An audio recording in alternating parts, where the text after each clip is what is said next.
C'est pourquoi ce matin, je veux vous parler de l'importance de garder la bonne perspective.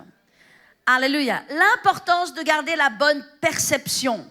L'importance d'avoir la bonne vision des choses. Pour toute chose, il y a deux visions.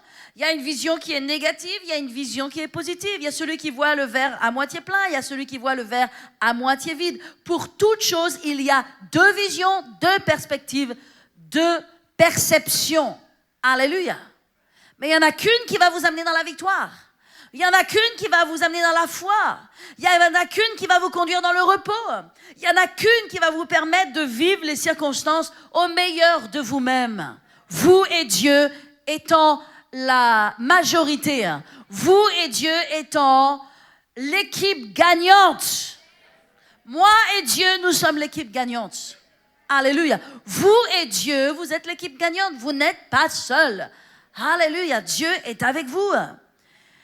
Jésus lui-même a dit combien il voulait que nous soyons heureux. Jésus a dit, je suis venu. Jésus a fait le déplacement du ciel. Il a fait le plus grand voyage missionnaire qui existe. Il a dit, je suis venu afin que mes brebis,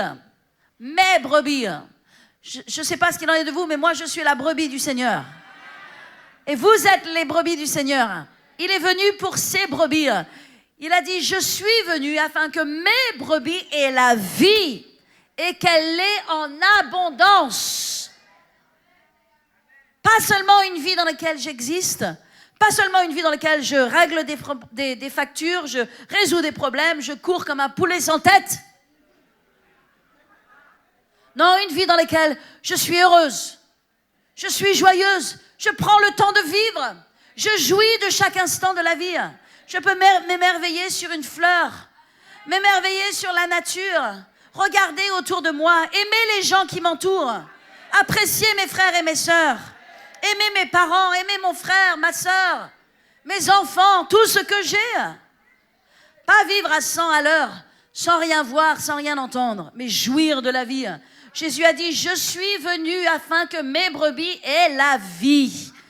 Et non seulement la vie, mais la vie en abondance. Pas juste la vie, la super vie. Ce que Dieu a pour moi, c'est la super vie.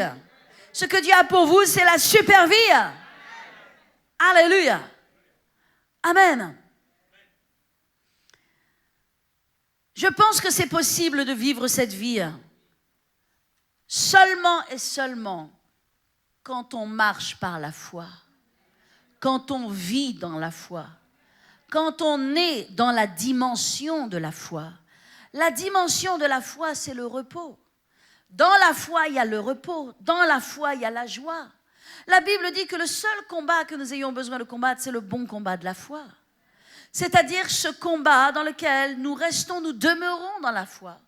Nous restons, nous demeurons dans cette position, dans cette altitude, dans laquelle nous voyons les choses d'en haut et non les choses d'en bas.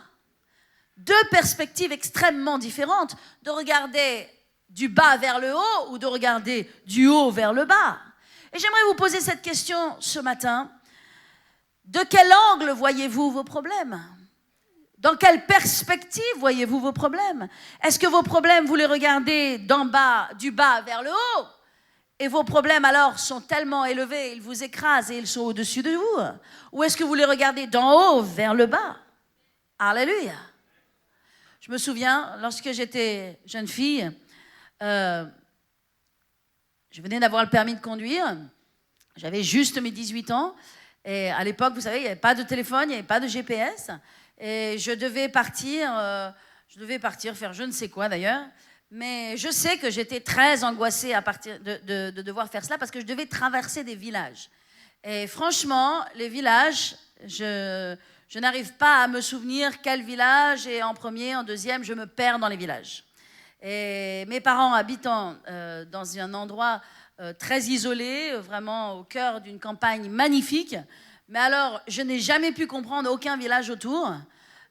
Et donc je devais partir avec ma voiture et j'étais là et j'étais toute stressée et paniquée et je demandais à mon père mais c'est quel village, mais celui-là il arrive avant ou il arrive après? Enfin bref, c'était toute une histoire, une montagne pour pas grand-chose. Et mon père, je n'oublierai jamais, s'est tourné vers moi et m'a dit « Mais ma chérie, vraiment, tu es noyée dans un verre d'eau. »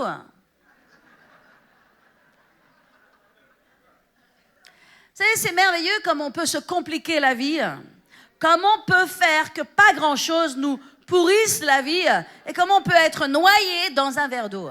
Moi, je veux vous dire, peuple de Dieu, ne soyez pas noyés dans un verre d'eau. Remettez les choses à leur place. Alléluia. Remettez les choses dans la perspective de Dieu. Ne soyez pas noyés dans des situations dans lesquelles vous allez pouvoir les résoudre dans un jour, dans une semaine, dans un mois ou même dans un an. Dans 10 ans, dans 20 ans, personne ne s'en souviendra. Elles ne sont pas si importantes que ça, elles ne sont pas si terribles que ça. Ne soyez pas noyés dans un verre d'eau. Amen. Mais au contraire, vivez joyeusement votre vie et prenez les choses à la façon de Dieu.